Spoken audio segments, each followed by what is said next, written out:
Throwdown Nation. We are live. Better late than never. We Yeah. are we are streaming tonight on Instagram, YouTube, Facebook, and Twitch. All systems are go. And tonight it is my distinct pleasure to have with me money making Che Guzman. How you Gang, doing gang. tonight, sir? What's up, man? I'm chilling, man. You already know I'm out here in New York taking care of business and shit, but don't need to know about the business. You don't want to expose the business. You know what I mean? Yeah, you got to protect the business. Yeah, man. We doing good over here, though, man. It's colder, man. I travel a lot, but New York, man, you got to pack for this time of the year. It's not like the No South. doubt. No doubt. Are you in the city, or are you Yeah, elsewhere in the state? yeah, I'm out in the city right now, but whenever I wrestle for ALW, most of the shows are down south in Florida. So it's just a Gotcha. big difference, Down there it's Oh yeah, shorts, and up here you need some shin protection. absolutely, absolutely. So one thing I'll tell everybody that's watching: if you have any questions or comments, put them in the chat. And at the end, we'll do a quick little viewer Q&A session, and all questions and comments will be read and answered at the end. But Gang, gang. we're going to go ahead and get started with the first and most obvious question, and that is, how long have you been wrestling? Oh my God. Well, professionally, I mean, I've been wrestling my whole life since a little kid, you know what I mean? But Right. Yeah. I'll say like I got into the business. Whew, man, I'm getting old, right? Isn't that some funny shit, right? You start thinking, right? Aren't we all? It's one of those questions you start thinking, like, man, how long have I been doing this? Well, I was on and off. Like when I was 20, I'm 35, right? So when I was Hmm. 21, I had this girlfriend of mine who like convinced me to wrestle because we used to go on dates and go to the library because we were ghetto as hell. We used to rent the wrestling shows and we used to watch them. And she was like, why don't you just do it? You're always renting these videos. So I ended up doing it, but I got caught up in the street because, that's things happen. Rent got to get paid. So I left it. So like I did wrestling for like I would say like a month. And in that like 2 months, it's like 2 or 3 months I did it when I was 21. And it's interesting because I met Angel Ortiz, who was in the inner circle.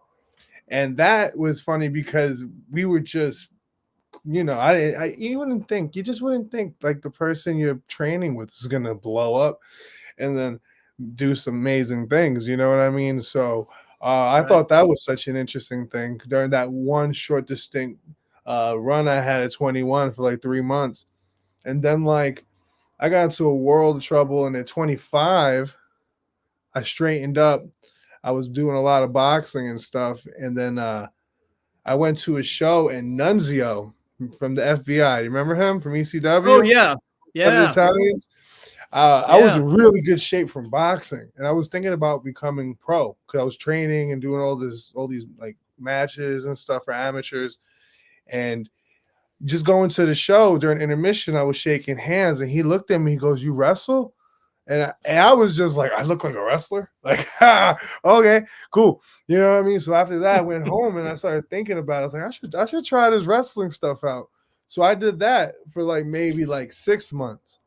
And then, bad things happen again, and I leave wrestling for the wrong reasons.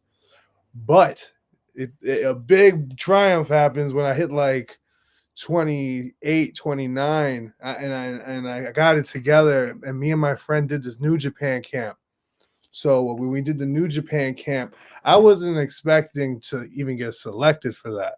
So we did the New Japan camp. We ended up going to California, and then Hmm. we did that for like a week. We were like the first camp when they came back to America, because previously, the last time they were there was when John Cena and Samoa Joe and the Daniel Bryan stories of that old camp. That all Right. the wrestling fans know about who were really into the pages. But Hmm. that after that, my friend, I had a really good friend named Alex Coughlin, and Oh he yeah. ended up getting signed. And I was so proud of him. Shout out to my boy, man. He's one of the best out there. And just seeing him get signed to New Japan lit a fire under my butt because I had to take that flight home by myself. We flew there together. Mm-hmm. And that's when I was like, I'm not just going to leave again and do what I've always done. You know what I mean? Like, it's just the same pattern. I was like, he got picked. And I was like, he thought I was good enough to do this. So that's when I went online and I found Dory Funk Jr. And that's when I went there. And from Dory Funk Jr., I would say for the past 5 years, 5-6 years, I've been training. I've been doing professional wrestling. But for the first 2 years, I wasn't allowed to even, no one was giving me an opportunity. I wasn't getting no mad. You know what I mean? It was like such a pay your dues atmosphere. You know what I mean? But when I got that break, you know, I got fortunate to do it for, I would say, professionally straight for like 4 years now. Nice. Yeah. So you've mostly trained under Dory, or how is that Yeah. been? So, well, when I was 21, I'll break it all quickly. Like when I did the 21 thing, I was with this gentleman named Brian Idol, who had this funny gimmick named Earl Cooter. Which is all, you gotta look into it yourself, bro. It's so funny. And you know, he gave me a break, you know what I mean? But I was like a troubled youth, you know what I mean? But he did give me a break. So I will say that was like my first time in the ring, taking bumps, and I was just so excited. It was everything I did in my bed or in my backyard with my friends. You know? But then I was at NYWC for a time, you know what I mean? And I don't know if you ever heard of NY, it's a New York Wrestling Connection in Long Island, New York. Okay. I was over there with them for a little while, and we had people like Tony Nese and Mondo over there. Oh, yeah. And a lot of ECW originals would stop in and out and help out.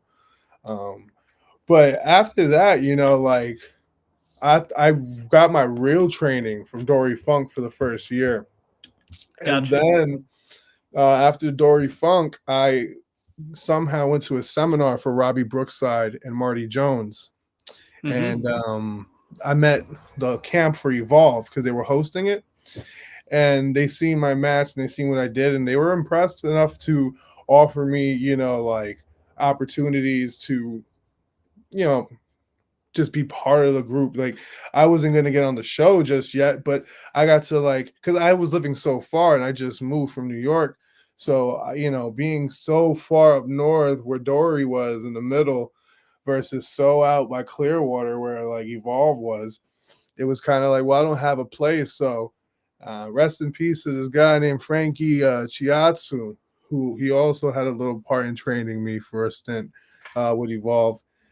He's the one who introduced me to the owner and got me my first apartment. And I was like, you're telling me like the owner of Evolve will let me live at his townhouse if I could, you know? I was like, oh, fuck, let's go. I literally moved out. Like my roommates were like, where are you going? I'm like, oh, I'm just going out. I'll be back. And like at nighttime, I packed all my stuff and dipped. And like I called them like, listen, this is a big opportunity. Hasta luego, guys, you know? But I traveled with Evolve for a while. And I learned a lot from them, you know. So I could say like AR Fox trained me. That's where I met AR Fox. Yeah. The whole WWN Evolve camp. I was with them for 2 years. And COVID hit, you know, and also Matt Seidel and Chris Silvio. Shout out to them. They helped me out a lot. But then when the COVID hit, you know, it was kind of rugged. And I remember WXW. That's a big chapter in my life is when I met Alpha. And Alpha took a liking to me, which is was very shocking because, you know, he's so respected. Right. And I did a drill, which is like damn near impossible for anyone. It's called the Samoa drill, the Wild Samoan drill, which is the hardest drill ever. And I didn't know he was going to have drills, you know. I just wanted to come and help and watch the show, you know. And I did the drill, and I did it in jeans. Long pants and everything, bro. And he was just, you know, the rest was history. I became part of the family. And you know, fortunately, he's in heaven right now. But he was such a big influence on me. And, you know, it's a long question because it's a long answer because, like, I've been trained by so many great people, you know, like after being with Alpha and Sika's company, you know, after 4 years, I got so motivated to do more because of who I had behind me, backing me. Um, that I signed up with Dr. Tom Pritchard, and I stayed Mm-hmm. with him and Glenn Jacobs for a year. And I did their camp, and I stayed out in that area for a while, and I was traveling and doing so much. So like, yeah, those are like my trainers, like, and it's rare because most people's answer is like one guy you never heard of or one good wrestler. Like, I was very fortunate to get trained by a handful of Hall of Famers and future Hall of Famers. Absolutely. So when you did the New Japan camp, was that at the point where Rocky Romero was running things, or how No, did that go? this is Katsuri Shibata and Scorpio Oh yeah. Sky. Oh, okay. Okay. Yeah, they're doing something now, which I think is tremendous. I wish they would have did it sooner. I think they have like an actual dojo camp where you can train like year round now. I'm not too sure though if that's the truth, Got you. but Got I you. know they're still doing camps. I know they're still doing their camps for sure. Got you. So, as far as the early days of your training, because we all know that training is a lifelong thing, but Yeah. as far as the early days of your training, what would you say was the most challenging part? Hmm. I would say the distractions. Hmm. When I was on, but I got very distracted from the outside. Um, but as far as like avoiding those distractions and coming to practice on time and being at the shows, because you don't want to miss opportunities on mingling. It's like coming to work and then not paying attention and you're missing the objective of the job. Like you might just come across somebody, but you're too busy in your phone or arguing with your girlfriends, you know what I mean? Right. And or boyfriends for other people, there's girls that wrestle and other people that wrestle as well, days and whatnot. But the thing about it is, it's just a very challenging business to not get distracted because there's just so much Right. going on. As a fan, you see it. There's so much going on, Oh and you're yeah. just like, oh my god, and you just so the distractions, and I think the flip bump at first. That flip bump was so hard. That flip bump was so hard, man. Uh, I always curved, but then Dory fixed it for me.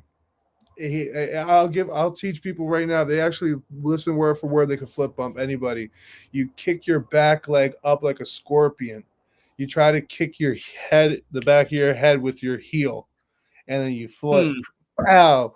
And that's good to do because God forbid some knucklehead grabs you and throws you. You can flip and protect yourself. So this is like legit stuff. Like all this stuff we learn in wrestling are like real combat like things. Like most people, if I grab them and throw them in a projectile way where they're gonna flip over, they don't know Hmm. how to defend that. Right. They're just gonna land on their neck and die or get paralyzed. You Yeah. know what I mean? Or get hurt, Absolutely. at the least. But Right. so it's just so much combat, so much things. You just learn how to be like water.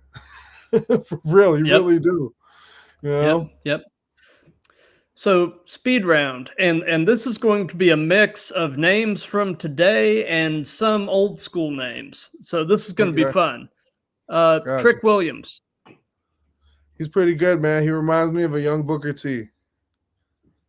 Yeah, absolutely. I'll agree with you there. You I know, like him. being a dude from the South, man, I grew up on WCW and all that. I just turned 55. I've been watching wrestling since I was around 11. So Okay, yeah. I've seen a lot over the last 40 some odd years. Oh So, yeah. um, but speaking of that, what is your earliest wrestling related memory? Oh God, my mom and my aunt and my dad making a big deal of Andre the Giant versus Hulk Hogan at WrestleMania 3. That was the biggest thing ever. Like my mom and dad put that on. I remember watching that all the time.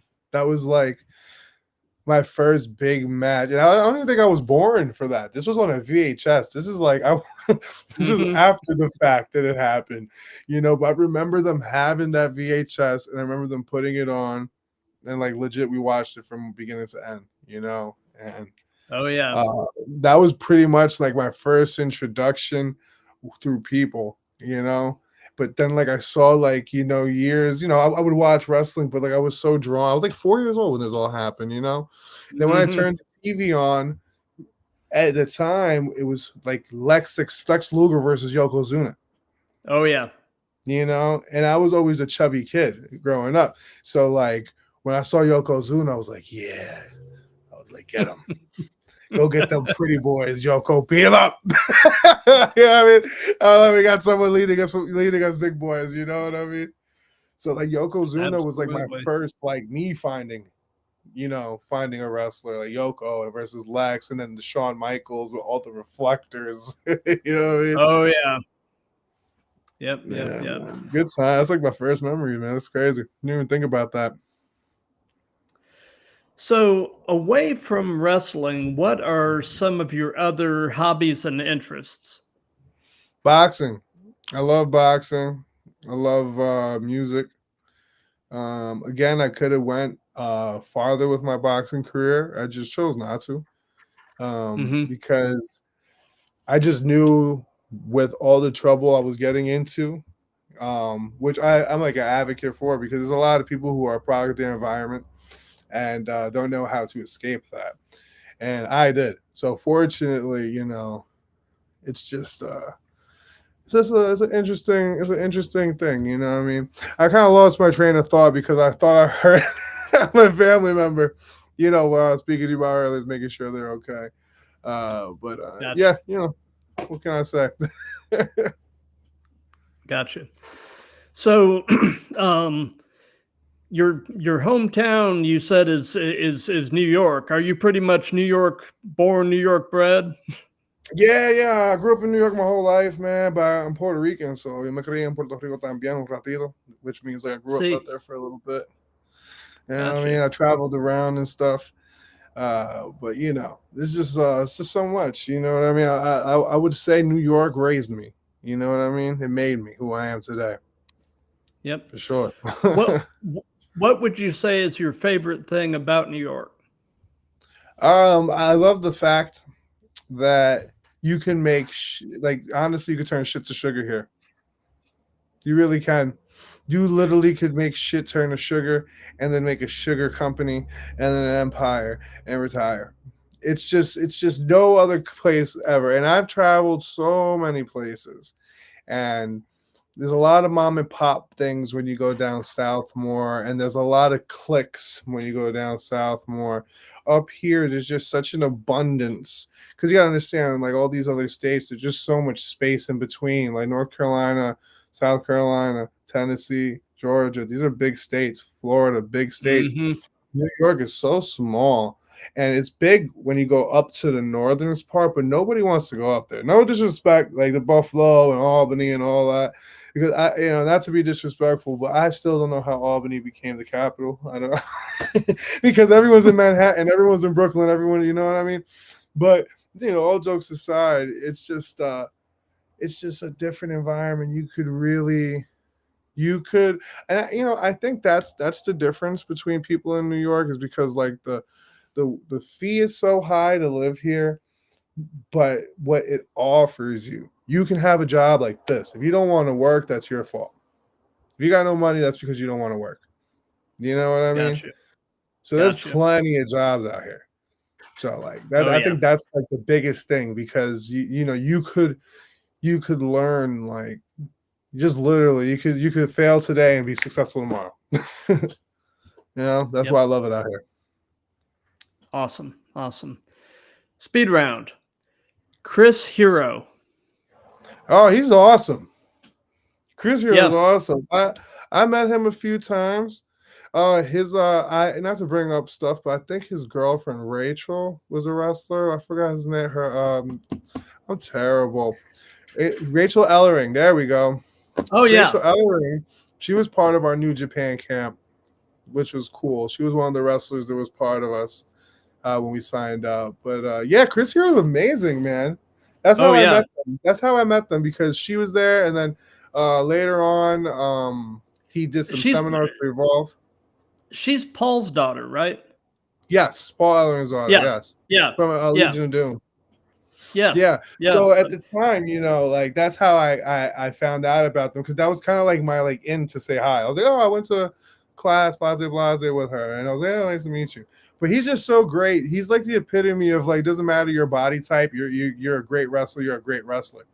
You know what I mean? And that's Right. something I always admired, because, I love wrestling, but the way these bookers book it, they just want to make this like the most vanity driven, beautiful, voluptuous thing.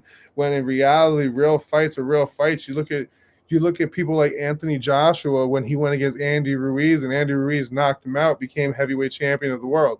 And he didn't look like a heavyweight champion. He just looked like one of those people you just shrug over, like, you know what I mean? So, Right. and when you look at people like Tank Abbott, you look at people like Mike Hunt, these are big guys who don't, look as, I guess, I wouldn't say as aesthetically pleasing, but we're in a different era. This is like, I'm like a Bruiser Brody type guy. I like Vader. Yep. I like Yoko. Oh, yeah. Bam Bam. That's me. Like Stan Hansen. I love that, Not to knock anyone else. Oh, no. But, but speaking of Chris Hero, the tag team work he did with Claudio Castagnoli as the Kings of Wrestling, that was some fabulous stuff. You know what? I'm glad you told me that. I'm going to watch it, because I missed that. I did miss that. Yeah. That's worth, you can probably do some digging around on the web and find some matches, but man, they were a sensational tag team. So. I'm excited to watch that. Yes, absolutely. I didn't get too into Ring of Honor. I kind of got more into like WWF, then like ECW, and then like WCW. Really, I got into New Japan by accident. I heard of it, I liked it, but it was like hard to get. I couldn't figure out how to get it. Like I at the time, at least at the time when I was really like into the wrestling. I still was into wrestling, but like I said, I had those gaps in between my career where I was just troubled youth. Gotcha. So, they say the best wrestling personas are yourself turned up to 11. So tell me a bit about in-ring money-making Che, and kind of compare and contrast him with everyday you. Well, I mean, I'm just look. Here's the thing. I'm really just being myself. Now the 11 is what I would do with no consequence. Does that make sense? Right. Which is what I love. Yeah. You without a filter. Yeah. So like I grew up in all these crazy hoods, you know what I mean? And I've seen so much stuff that like, like back in the day I used to hustle. I got locked up for it. Then all of a sudden I started helping kids no longer have to get involved in that. And I felt like it was kind of like my education of being unfortunately in a bad situation, which helped me help these people. So I find it like it's kind of like, wow, like turning shit to sugar. You know what I mean? Yep. But yeah, man, this wrestling shit is just crazy. You don't expect to fall into it. It just kind of like happens. You know what I mean? Like I'm very proud of this wrestling stuff. You know what I mean? Because like the old me, like I couldn't. So I had family that was in rap music, and they were involved with like a lot of big people in the industry, which I was really fortunate to be around. My cousins were involved with like Murder Inc. when Ja Rule was really big, and like all these things when 50 Cent first started. So it was really interesting, like seeing these like people like Mobb Deep in the area where I would play basketball, you know what I mean, as a kid. Right. So it was just like growing up around those kind of people who, needless to say, you already know from just history of the hip hop community, you just want to be as big as them. It's kind of like you are who you hang out with. And if all of a sudden you're seeing the biggest gangsters in the world in front of you, you want to step up and you're like, is that tangible? It's kind of the same aspect as professional wrestling. Like, oh my God, like I'm in front of Katsuri Shibata. For people who follow New Japan, that's like humongous. People that follow the 70s and hear about Dory and the Wild Samoans, that's humongous, you know, but different age groups don't understand that, you know. As the people like the younger kids who know Kane, they really don't know the 70s wrestling like that, you know. So I would say like a big influence of that, but it's really just me on 10 with no filter, 11, 12, sometimes 55. It gets crazy. You know what I mean? Like I've gotten so into character at times that like I'll get in trouble sometimes. I won't lie. I've gotten in trouble my fair share, but it adds to the aura. Like people don't realize like this is art. And like no booker, with all due respect, I'm not gonna hurt or be disrespectful. I'm very professional, but like, you know, like I was very fortunate to like be able to come into any company I go to and not have to be that wrestler, just like, what do you want me to do? It's kind of like, okay, who's my opponent? That's my opponent. Fantastic. You're gonna love this. And they've always gave me that free range. They'll tell me the draw, the outcome, whatever the case may be, the swerve, or how it's going to go about for the next show. But I've always been able to just go and do me. And it's like, I feel like if wrestlers took more initiative and try to really know who they are in real life, they'll be able to create something so authentic that it cannot be duplicated. And that's why, like, you know, people who don't know much about culture, they'll be like, oh, he's just a gangster gimmick. Like, no, I'm not, because everybody else who does it is phony. And we all see it. The thing about me is when the show's over, I have this thing, this ambiance that's like, oh shit, he's not turned off yet. Then they bump into me. Oh shit, he hasn't turned off yet. But they don't realize, like, in real life, I'm not going to go and commit a crime. You know what I mean? Anymore, at least. Yeah. You know what I mean? But at the same time, people need to understand, like, you know, you got people pretending to be something they're not, and they can't relate, and they're not actors because they didn't go to acting class. You know what I mean? Yeah. So it's like, you know, I'm being me when I was younger, but in an environment where I won't go to jail. You feel me? And that's where turning shit to sugar again happens, because I could have went to jail for such a long time for hustling and doing involved in the wrong people. And now when I got out, instead of just flipping burgers and shit like everyone, well, not everyone else, but the majority of people ended up doing, just working the 9 to 5, I created and made my dream out of it, you know?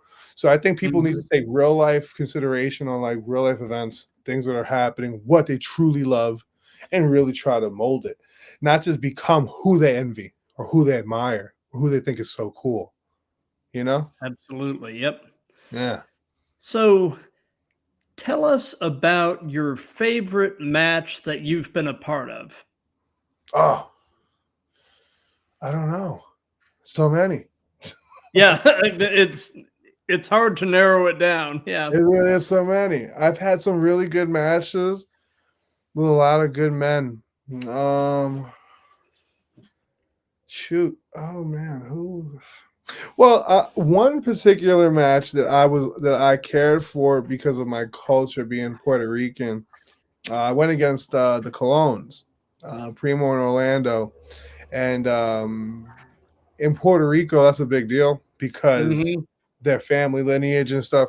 But the thing about it is, here's the thing about Puerto Rico: there's such a disconnect because it's like the crime is so real, you know what I mean? That like all these people are afraid to promote a guy like me. Seriously.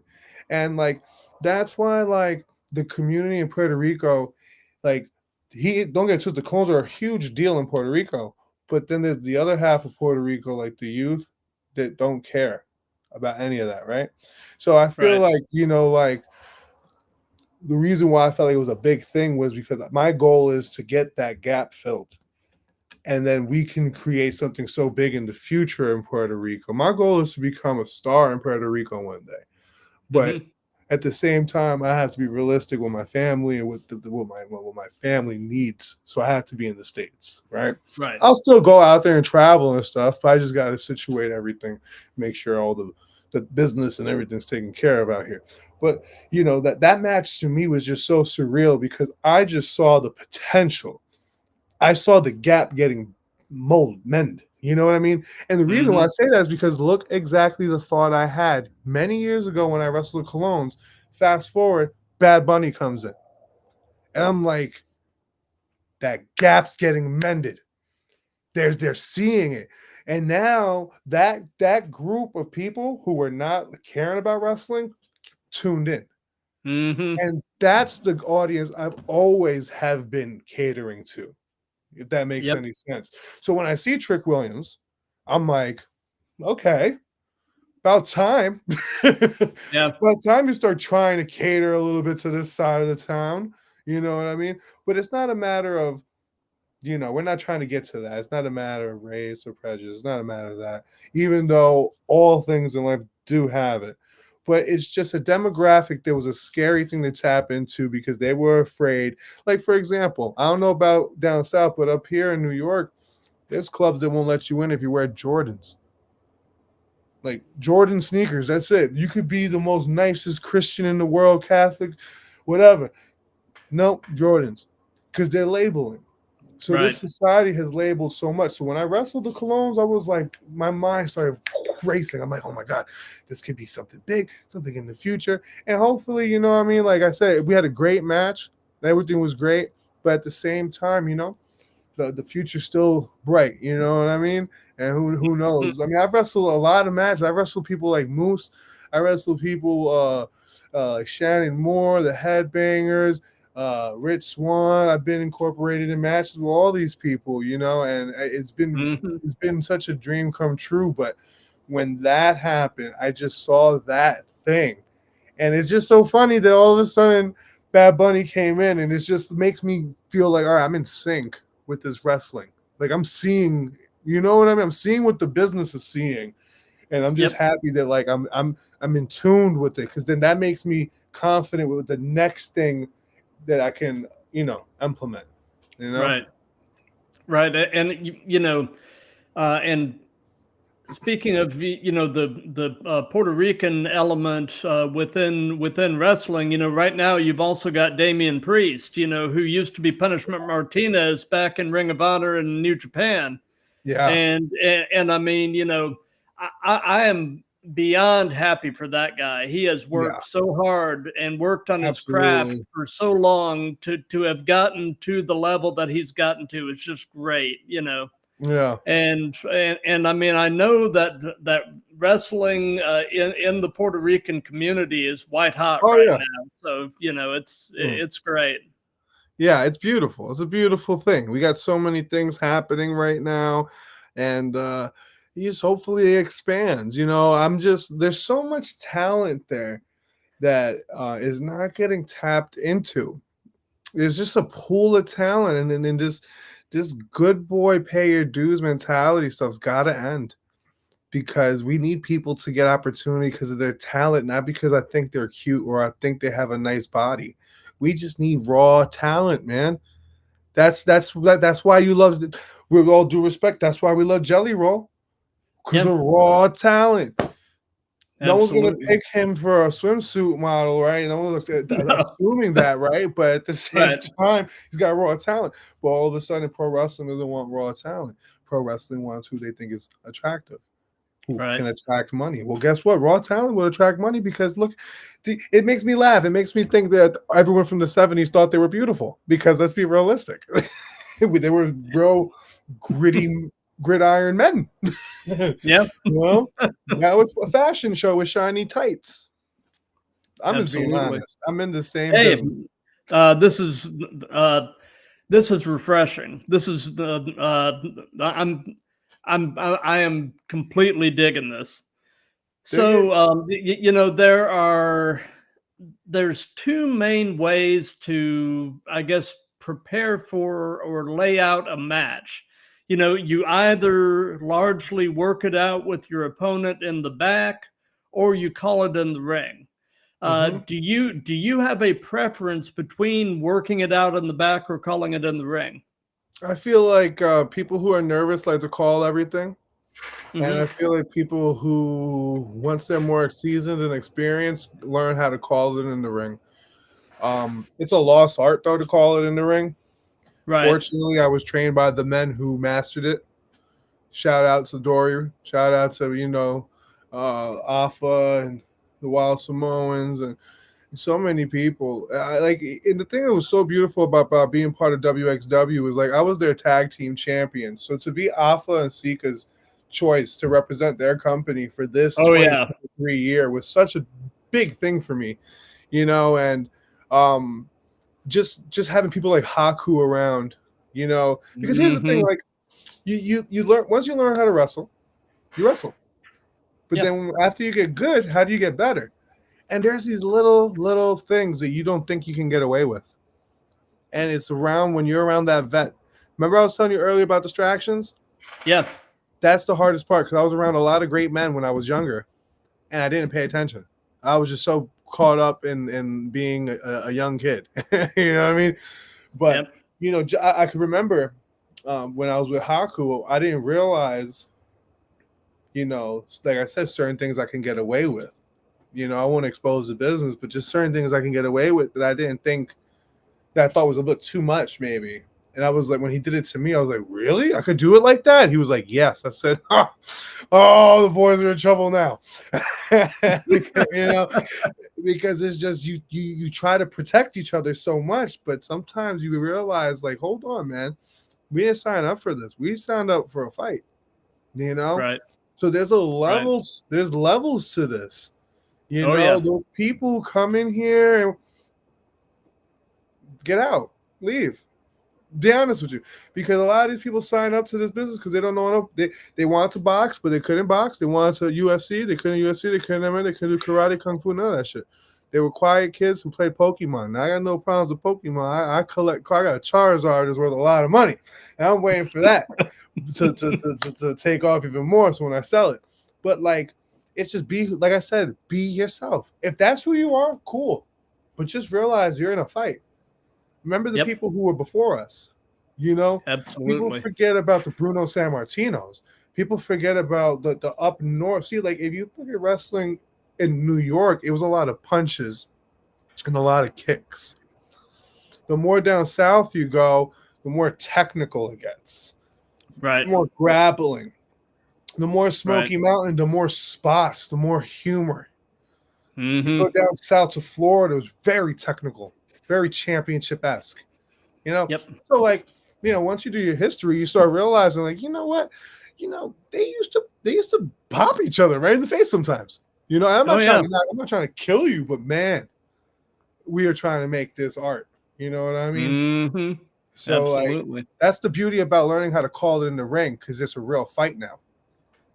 Yep. See, that's the thing. Most people have never been in a real fight, so they feel comfortable. And it's not saying that some people who have never been in a real fight can't call it in the ring because they've been trained by some of the best, right? But a majority of people feel more comfortable orchestrating a plot. But like when you get to call it in the ring, it becomes a real fight, and it's just the excitement. The excitement that comes, the when you hear, one of the best things about it is being in a tag team with my partner Jason Dugan. Shout out BIA gang. But being in there when we do heat and we get in the ring and do heat, we don't call that in the back. We just do it. Right. You know what I mean? If you get hope, you better figure out. You know what I mean?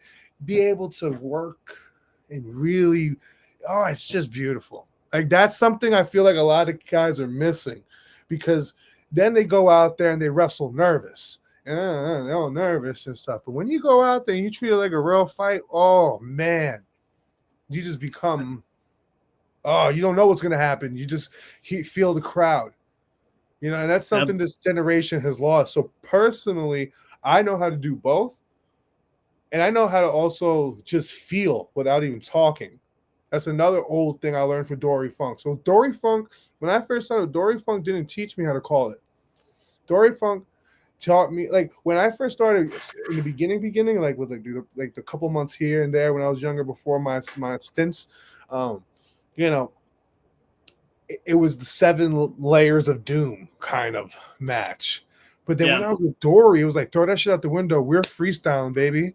And we're gonna take over. And you take over, I'll take over, you take over. And it's just you don't know what you're gonna be in. And it just feels so good when you react. Absolutely. You know, speaking of Jason Dugan, I've got him coming up on here in a few weeks. I'm looking forward to that. Man, we are a menace. We are a menace. We threw Awesome. Jerry into a washing machine one time and turned it on. Oh, I yeah. don't know if you know about that. No, I hadn't heard that story, but I had Jerry on a few weeks ago. He's another great guy. He's a nut. He's a nut. Yeah, he I beat is. him up and he still calls me to hang out. It makes no sense. You know? But I tell you this, you ask Jason when you talk to him, hey, so about that time you and Money Making Che threw Jerry Swirls into a dryer. He'll tell you all about it. I will definitely bring that up. So speed round, and we're gonna go back in time a little bit with this one. The Mad Dog Buzz Sawyer. Ooh, you know what? I can't lie to you. You're gonna teach me something today. Now, is Mad Dog part of? Cause I remember. Correct me if I'm wrong. Wasn't there a Mad Dog Vashon? There was a Mad Dog Vashon, but Mad Dog Buzz Sawyer was he was his own Mad Dog. He wasn't Okay. tied up with. I'm gonna watch him now. See, I love that about things because I'm not one of those guys gonna bullshit. I love to learn. So Mad Dog Buzz Sawyer. Okay, tell me about him. Well, he was big in mostly Georgia Championship Wrestling, which became WCW ultimately, but back in the early to mid '80s, and he had a pretty long, pretty well known feud with Tommy Rich back then. And they put on some real bangers. You know, like I said, we're talking early to mid '80s, so 40 years ago. But yeah, definitely take some time and look up Mad Dog Buzz Sawyer. I will, man. I'm excited. I'm excited to learn some new wrestlers, man. Yeah, I'm gonna take something from him. So let's see here. Okay. If you could only be one, would you rather be great in the ring or great on the mic? Great on the mic. Great on the mic. I love being great in the ring. Don't get it twisted. I'm not saying I'm great, but I've been trained by the greats, so I know a little bit. But no one gives a damn about your wrestling moves if you can't talk about it. This is true. This is true. Yeah, I mean, so I love promos, man. I love talking shit. It's like rapping to me, Yeah. Just get to no thoughts, no nothing, just free. Just let it go. Just let it go. You'd be surprised the shit you'd say if you just let it go. Oh yeah, I'm sure. There's some shit inside you, man. I'm sure you want to get out. You don't even know you want to get out eternally. Right out. So, what has been your strangest encounter with a fan? Oh God. Oh man, I've had some weird ones. I'm sure. Who hasn't? Yeah, I've had some weird ones, but I wouldn't say. What was strange to me one time? That someone just didn't get it. Like, just someone didn't get it. They really wanted to fight me. You know what I mean? And I think that's strange to me. Like, why are you here? Why are you here? Why are you trying me right now? You know what I mean? You think I won't just punch you in your shit? You think I care about this bullshit payday? This hot dog and a handshake bullshit? No. I'll bust your fucking ass. And then what? You think you're gonna get me fired? I'm an entrepreneur, motherfucker. So I think one of the most strangest things to me was one time I was at what's it called? I was at Earth Day birthday, and I had this crazy match Like, shout out to Christopher Source, man. This guy, he's just ready to fucking bleed and go. He don't give a fuck, bro. He's just ready to fight for the love of wrestling. And I'm coming out, right? And this fan is trying to fight me. He's legit like trying to get in my face. And so I'm, being my character. I just shit on him. I just diss him. And so he's so offended. I'm like, I'm sorry that I've been trained to shit talk, pal. You know what I mean? So like I'm walking through doing this fucking thing and I get in the ring. So now I'm, I get the edge on Christopher early. And I just start fucking going into town. Now, while I'm going into town on him, I keep looking at the fan. And I keep saying, you keep talking shit, it's going to be you. And it just got to the point where, like, I'm just like fighting this fan through Christopher. You know what I mean? And like, it's just so weird because, like, yeah, it's one thing for the fans to get like really into it. But it was another thing for this guy to really think like he was gonna like really take a crack at me. You know what I mean? So I've had these strange encounters because my character is just so like imposing, that people get offended. Because I'm the kind of guy that I'll talk shit. Like if you're with a girl, sorry, pal. I'm gonna try, you already know where I'm going with this. You know what I mean? Why is she with you? She should be with a guy like me. And they're, oh, now you're upset. So what do you think I'm going to say? Oh, it's a part of the gig. No, it's not part of the gig. You want to fight me? Now, fuck it. I'll get fired right now for this fucking shit. I'll save this fucking business. I'll bring this business back to the ethics. Okay? And that's the problem. And that's why I think it's so beautiful. I find it so strange. It's like, you know what you're coming for. And I still got you. Still got you mad and ready to fucking risk your whole life away. When it could have been just a good old time, and after the show, maybe we could have hung out. So I find that strange that like, the fans, like we have such a if you do your job right, you can really, really bring the strange out of people. Oh yeah, and love you or hate you, they won't forget you. Oh, that guy remembers me till day. I know. Yep. I probably just came across his head right now. His ear ringing. So do you have a preference yourself between working heel or babyface? I love working heel. I don't mind working babyface. I know how to do it. I do it well. But there's just so much fun in being a heel. There's fun in being a baby face, but there's just something about these coaches. See, like I said, again, shout out to my alumni trainers. Like, when I was coming up in the beginning, I'm a student of the game. I went to everyone. I even went to the shitty coaches just to see what they were teaching. You know what I mean? And a lot of these other coaches, they're just teaching you how to come on. Like it's just so fucking corny, you know what I mean? So like, I'm like, okay, what can I do to stand out? You know what I mean? And I think that's what, when you really, I'm about to give the jewel away, thousands of dollars. Here's the answer. When you really develop your character, then you really can create a face. Like, look at John Moxley. Yeah. I'm not saying I'm him, but I'm just giving you an example of like people who can still be themselves as a heel and bring it into a face. Look at Nick Gage. Nick Gage is the biggest heel there is, but look at him. Big face. Shout out to Nicky Gage. That's my boy too. I'll fuck with him heavy. He's a good guy, man. That's the thing. Real recognize real in this business. And that's why I'm fortunate enough to actually be able to speak to these people and hang out with these people because,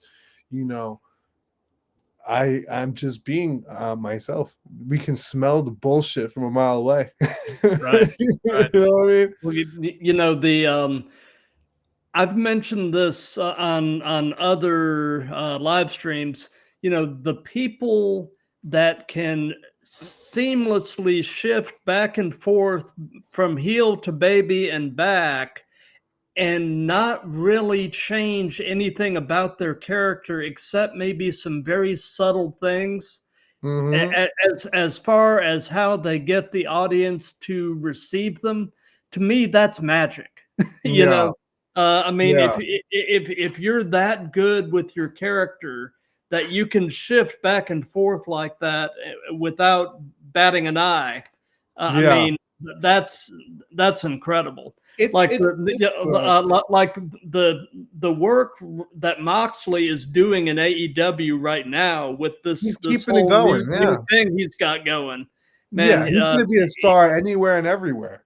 Oh, absolutely, yeah. You know, because he's bringing something that this business is missing. You know, Mm-hmm. He's like I said, man. Nick Gage is one of the greatest characters. Oh yeah, Because it's not a character, but we use the term because we're in wrestling. Money right. Making Shay is one of the best characters, but guess what? He's not a character, He's you. and that's the thing. These people, like how can a guy like me become friends with a guy like Nick? Because authenticity. Yep. You know what I mean? And like, there's many other wrestlers, but I'm not gonna name them all. But the ones I've named near and dear to me. You know what I mean? And that's the thing. Like, like it's just like when you see people like Moxley, some companies are afraid to take risks on people, and Moxley passed the test, if you know what I mean. Yep. He's like he's rugged, but he's just the right amount of rugged that they're willing to risk on. And that's a blessing because he's the fucking man. He's representing us rugged motherfuckers, you know what I mean, who really are about this shit. But we don't get it sometimes because I've had so many opportunities taken away from me because people in the back are nervous about me taking a spot or some weirdness going on, and they'll try to bury you in the back. So, when I see people like Trick Williams, I'm happy to see people represented. And because, like, when you see a Trick Williams and John Moxley, they're very different. But at the same time, they're representing a certain corner of the society, that has been shadowed out. People think the hood is just black. No, the hood is black, Spanish, white. I mean, it's every race. So it's so cool to see a hood motherfucker like John Moxley killing it, making this money, because it's like, okay, perfect. There is an audience for this. And like when Eddie Kingston gets healed, there's going to be another representation of a portion missing. When Bad Bunny came in, another representation of a portion missing. You know what I mean? When I go to Puerto Rico and I go to La Placita, I go to La Perla, these are all places that Puerto Ricans and people know about. These are the hood-ass areas. And those people aren't really leaving to go to a wrestling show. They're partying, doing gangster shit, and living life in paradise. But now they got somebody representing them. Hell yeah, we're gonna go because we know after that match the party's gonna be crazy. You know what I mean? People want to be People want to be in depth with their culture. People want to celebrate their culture. That's why, again, Pops, Alpha, I miss you so much. Rest in peace, Pops. I know you hear me. That's what he instilled. Represent your culture. Those Samoans, they don't play. They represent their culture to the fullest. And if you're trying to pretend to be them and you just over here trying to be all funny, no. This is authenticity. I'm Puerto Rican. I'm not gonna make pretend I'm gonna be any other Hispanic race. You know what I mean? It's my culture. Now I can understand, yes, I've had influences from people like Yokozuna, Umaga. I'm heavily influenced by people like Gary Albright. These are all people in that community of WXW, but you don't see me represent and acting a certain way. I am an islander in my own right. See, that's another thing about WXW. Alpha always helped those people who didn't get those opportunities in the beginning because of this diversity issue that's been going on in professional wrestling for so long that a lot of us, are hush-hush about, but are clearly speaking up about, as you see in the media. And it's just, it's just tremendous that, like, when you see, like, the island of Puerto Rico and the island of Samoa, we're living the same problem. We're living the same life, you know? And then like like I said, like one of my good friends got married into their family and became Alpha's son-in-law.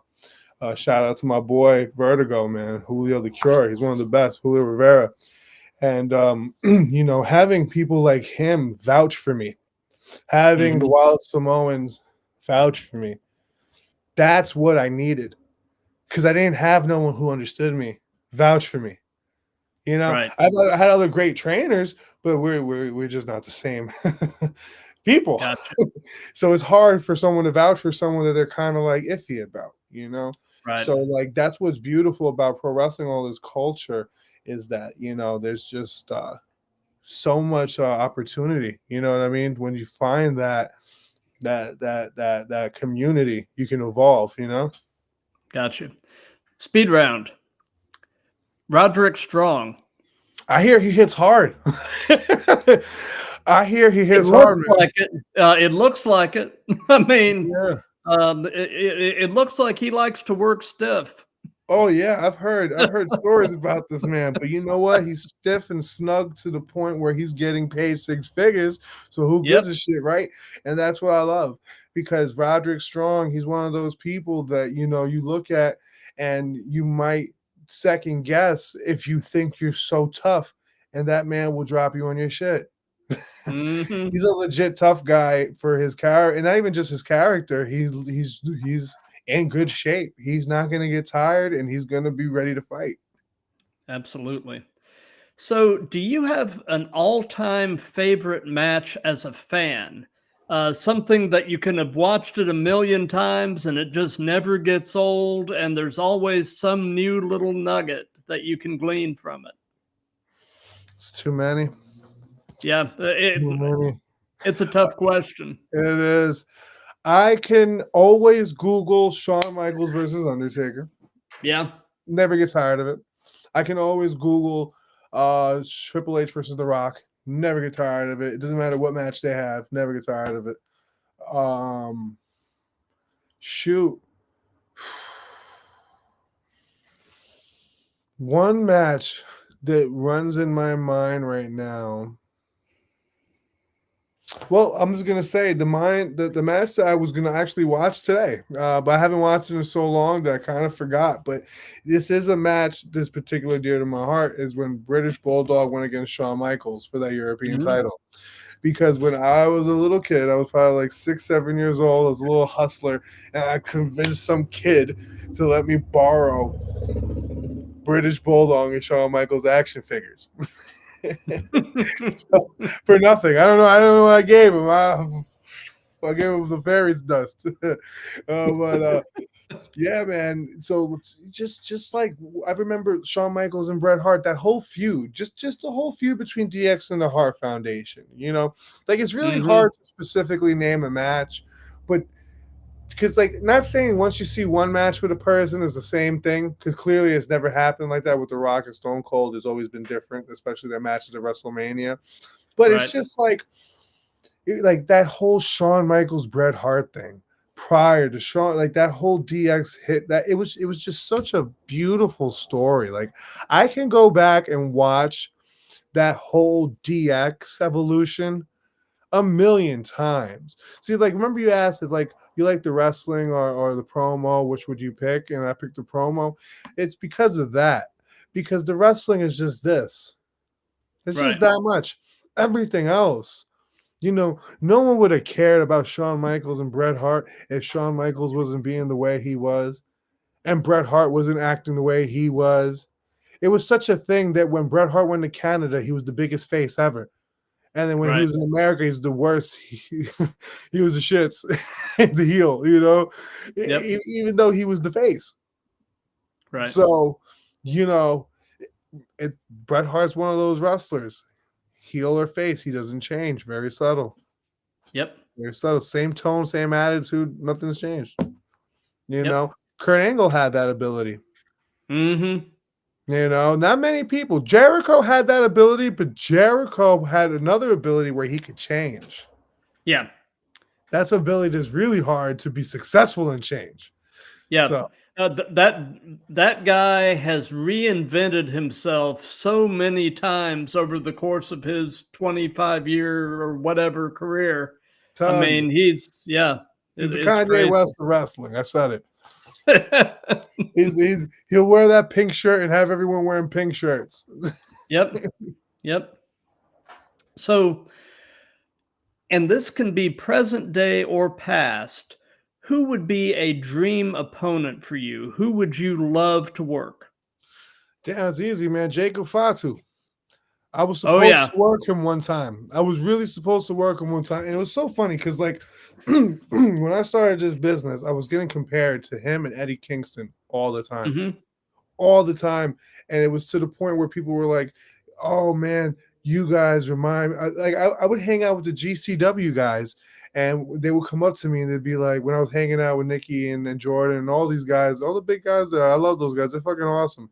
And they would tell me, they'd be like, hey, you remind me of Jacob. And I'm like, I hear this a lot, because Jacob is a real one too, So I would love to Hmm. have a match with Jacob. Realistically, right now, I would love to have a match with Zilla. You know what I mean? I met him. He's a great guy. We're part of the same family. But it's just I think we would have such a great match, and I think it's going to be in my cards because I'm going to travel to Reality of Wrestling soon. So you never know, Hmm. that match actually might happen.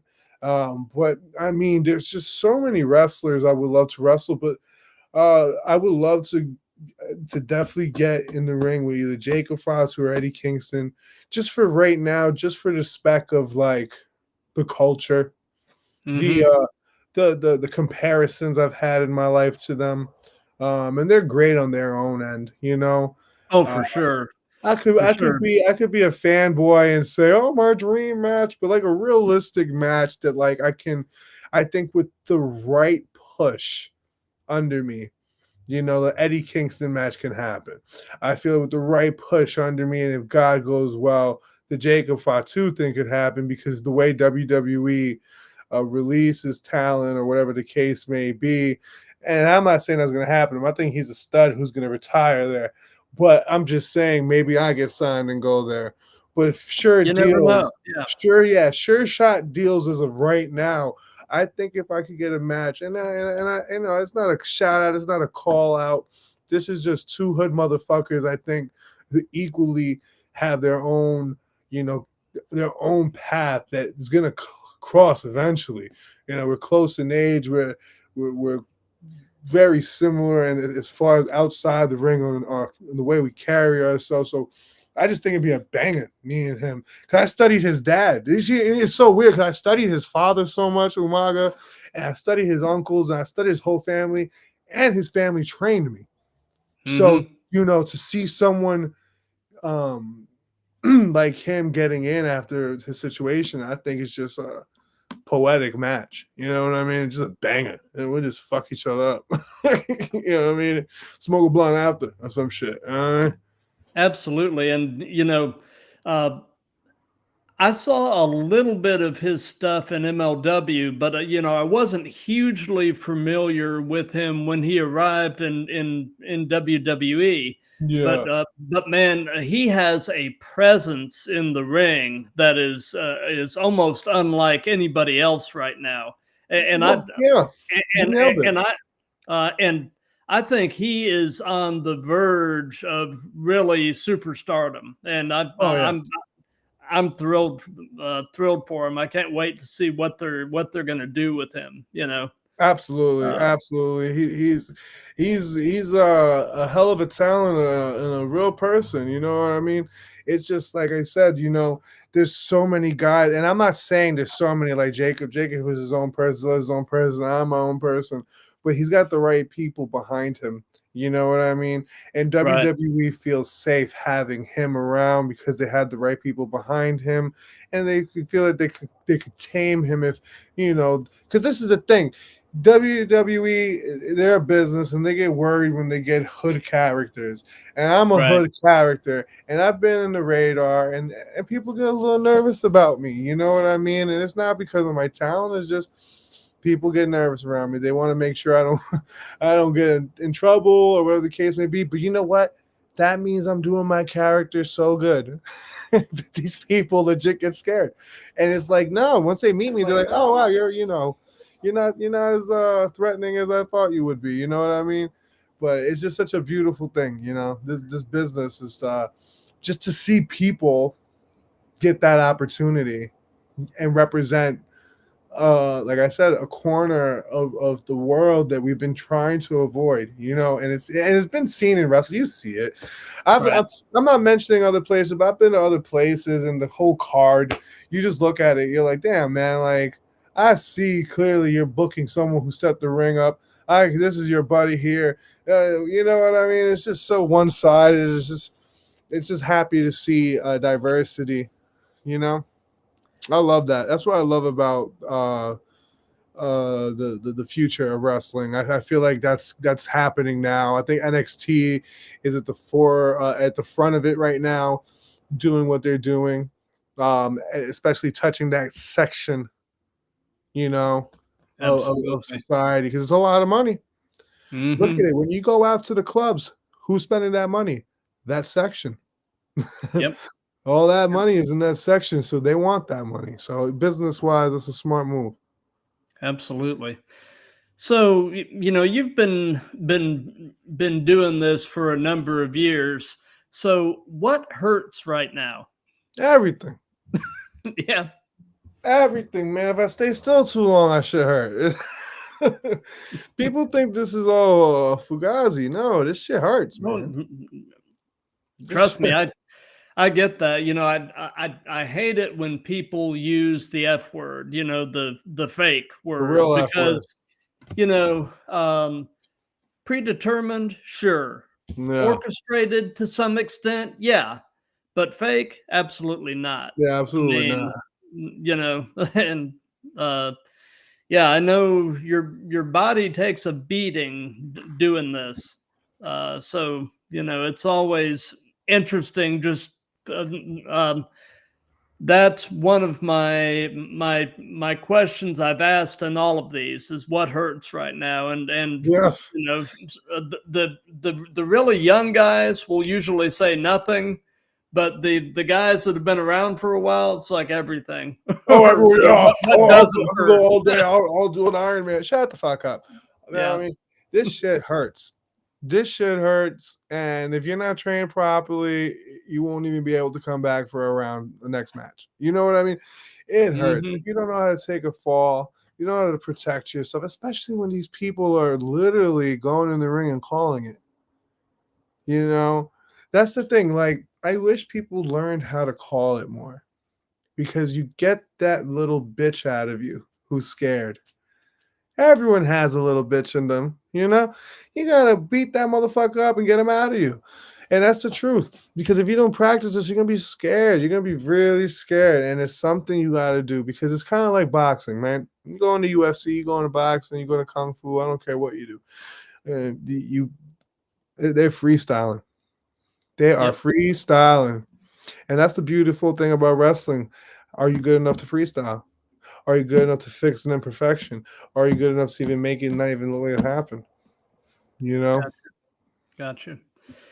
So, knowing everything that you know now, if you could give any advice to your younger self, what would it be?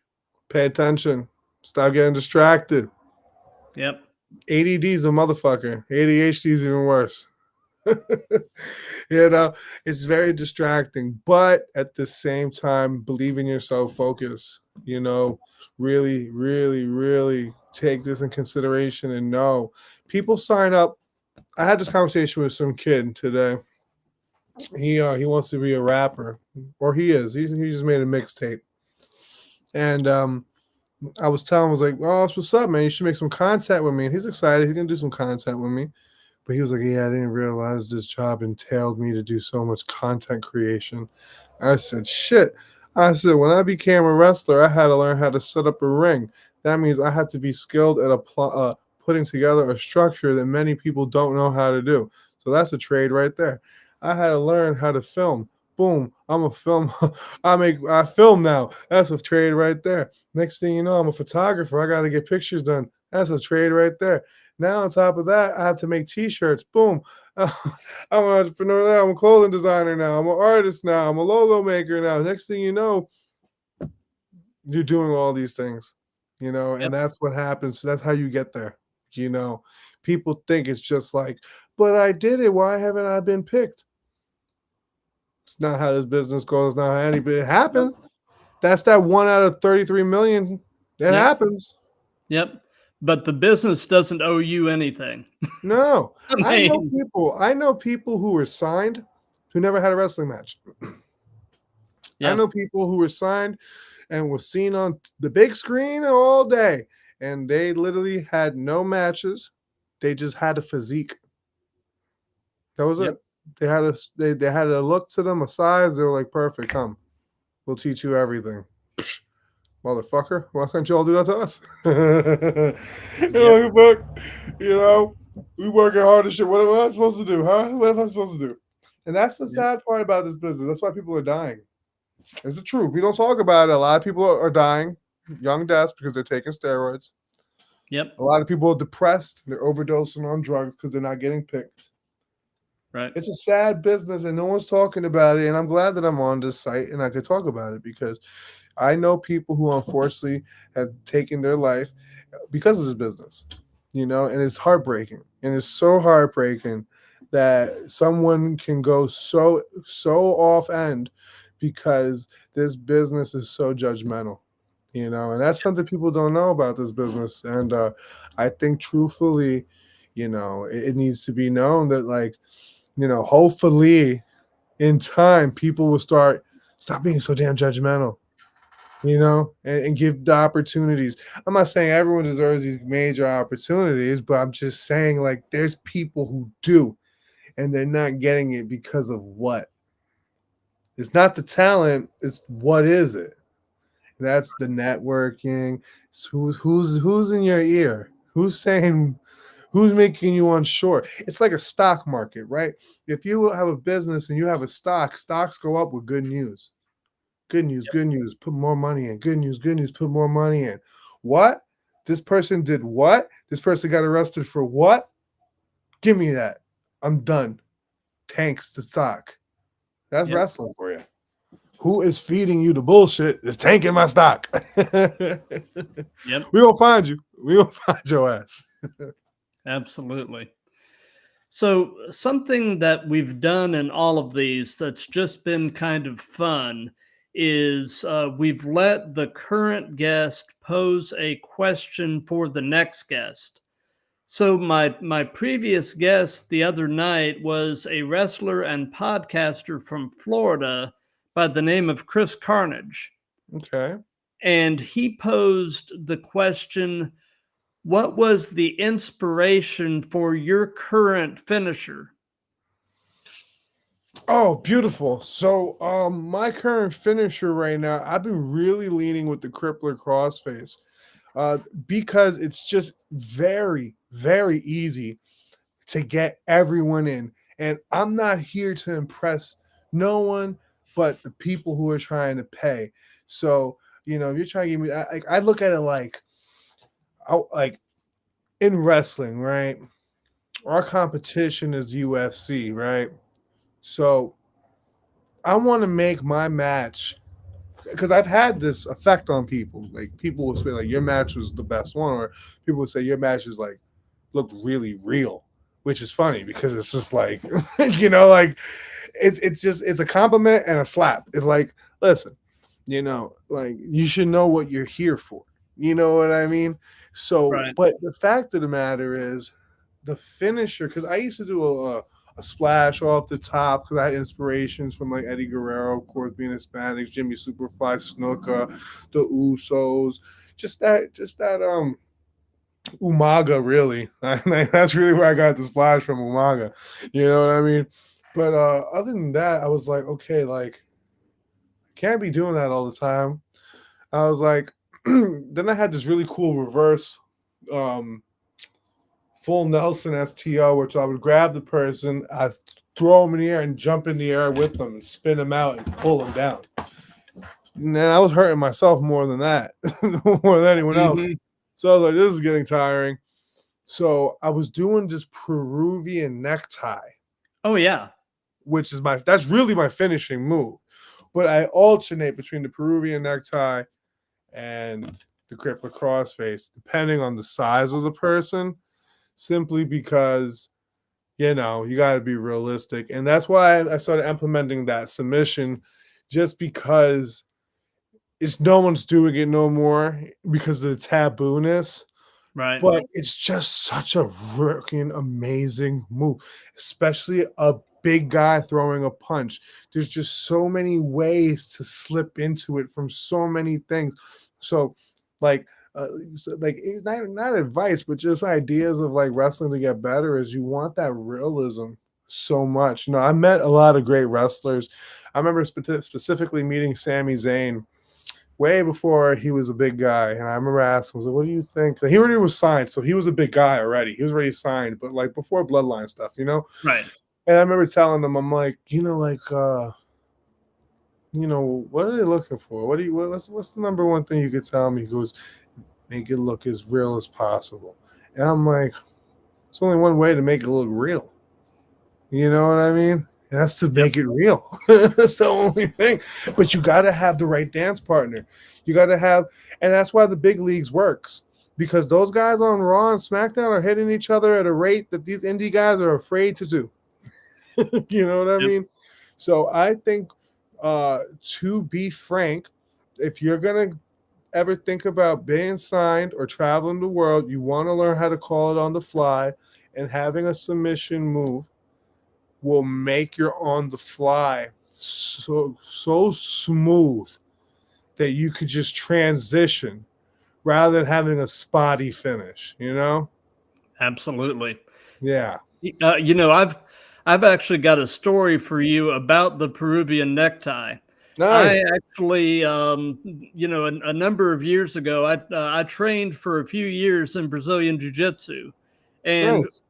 we learned the Peruvian necktie, and you know, so the guy that I was rolling with, you know, caught me in it, and I felt like I was fine. And I Mm-hmm. went to turn in on him to try to work my way out of it. And next thing I know, I'm looking up at the ceiling, and he's like, "You went to sleep, dude." Mm-hmm. And I mean that it came on so quick. Yeah.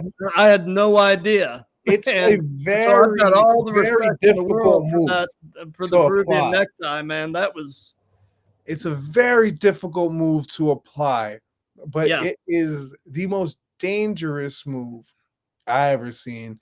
It legitimately is practically a front face lock with the person's arm under their throat.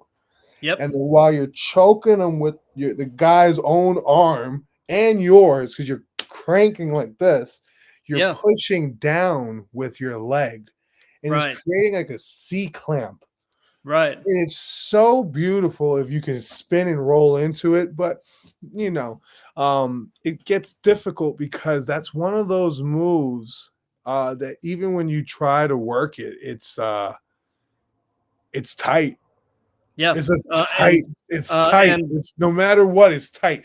So I've improvised on it and fought out and rolled in, and that's why I'm trying to say, when you can create magic and work on the fly, let's say you get that Peruvian necktie, but it's too tight and it slips out because the guy's like, wow, bam, you got him in another move right yep. there. You know what I mean? So that's something I'm really working on right now. That's why I went to Tennessee at JPWA to work with Dr. Tom Pritchard and Kane, was to learn that on the fly technician.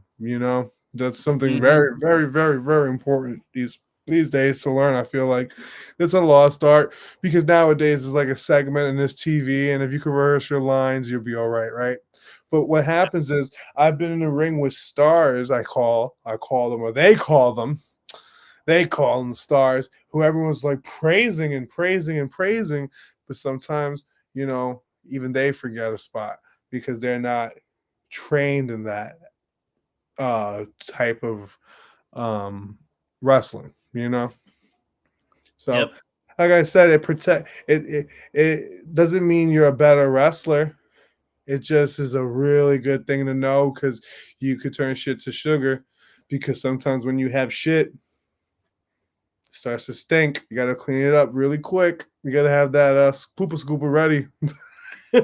Absolutely. Absolutely, man.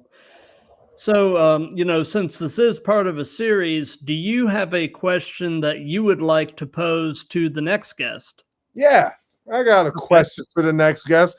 If you had a hardcore match with Money Making Che, how would you go about it? And what do you think you would have to do to beat me?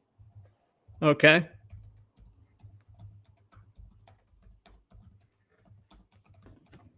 Because I'm going to win the match. There's no rules. It caters to me. Have fun. I'm going to have people walk me down. I'm going to have M. Badu, who benched 300 plus pounds over his head army press and standing. I'm going to have Jason, who's sneaky as shit. I'm going to have Frankie, so after I beat you up, take his shirt off and do the belly splash on you for no reason, just to embarrass you. So, what will you do knowing that I have all these people and brothers in arms with me ringside in a match with no rules? And you're by yourself. What are you gonna do? That's a good question. That's definitely That's food for right. thought. Food for That's thought. right. That's right. Because I'm telling you, when you get in a match with me, player, it's red panty night day, baby. Just like my boy Conor McGregor said, your girlfriend's gonna get so excited to know you're going against the money maker, the honey taker. And if you keep talking shit, I'll line him a ditch like the Undertaker. Because money making Che is a man of the people, and there's no equal. And if you disrespect, there won't be a sequel. Because at the end of the day, when you bet on money making Che, it's a money making day, Matt. You dig? I dig. Absolutely. Hell yeah. So we're pretty much getting toward the end of things now. So do you have any upcoming shows or anything at all that you'd like to give some hype to? I do. I do. November 9th is going to be a Comic Con that I'm going to be wrestling at. Give me a second and I can actually pull up where the frick is going to be. Also, I'm going to be at Next Level for ALW defending my hardcore title. From what I see, let's take a look. I actually got the dates pulled up right here. Let's take a look here. Let's see. Merritt Square Mall Con. Right here, November 9th, 2024. Money Maker Che is going to beat the shit out of somebody and then read a comic book. But also, shout out to December 15th, Reindeer Games. I'm going to be there defending my hardcore championship because no one's going to fucking beat me for it because I'm telling you, that's what I does when it comes to these matches. There's no rules. I win. But Next Level, from what I'm looking at, is going to be Saturday, November 30th. There's going to be people like Trevor Lee going against Davey Richards there. I don't know who my opponent is going to be, but I know they're not. But it doesn't matter. They're going down. They're not going to win. They're going down. I don't care if I got to cheat. I don't care what I got to do if it's unconstitutional. Damn it, I will win. Sounds like a plan. Oh yeah. Sounds like you've got it all mapped out. Listen, man, when you get trained by Hall of Famers, you already know what it is. It's just a matter of the booker man to not be crooked, man. You dig? I dig. I dig. So as far as what's coming up for the Throwdown, this coming Monday, October 21st, I've actually got a rescheduled episode 31. And my guest is going to be the Love Machine, Gary Strider. That's a nice name. And then, yeah, and then Wednesday, October 23rd, I've got episode 41 with a referee based out of West Virginia named Talise Starseeker. Oh yeah. She is actually going to be my first female guest, hopefully first of many, because amazing. I'm definitely excited to have the female side of wrestling represented here more than it has been. So hopefully Talise will be the start of a trend of getting more women on here. Oh, And absolutely.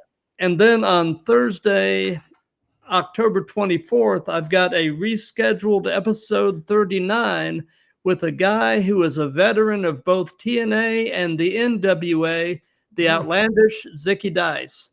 That motherfucker. I beat his ass for the hardcore championship, which I'm holding right now. See, we were in a triple threat match and he got the upper hand, but he ain't pinned me. He pinned that scum Jerry Swirls. So you know what I did? See, that was a 24/7 rule. So you know what I did?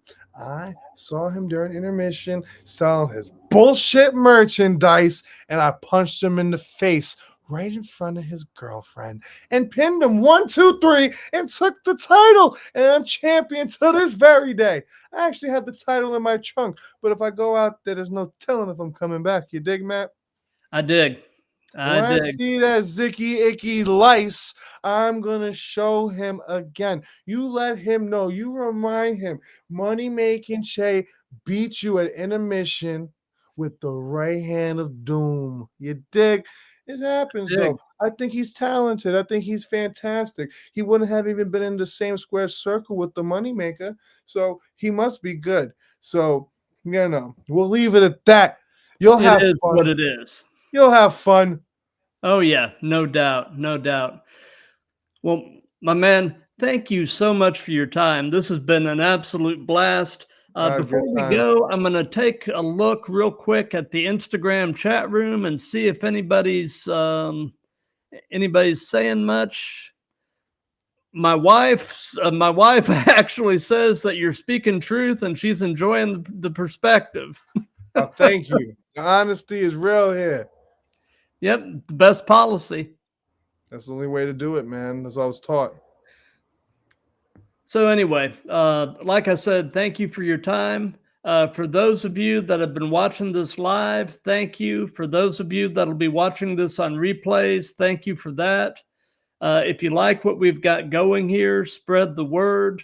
This thing's really taking on a life of its own, and I'm just having a blast being along for the ride. There's people like you that help get our point across, man. Because remember, you asked the question, would you rather wrestle or talk? Well, guess what? If you couldn't speak, you couldn't be on any podcast, you know? Absolutely. Absolutely. So anyway, like I said, I'll be back on Monday, the 21st at 7 p.m. Eastern with the Love Machine, Gary Strider. Everybody have a great night. Have a great weekend. Love each other. And let's just keep throwing down. Yes, sir.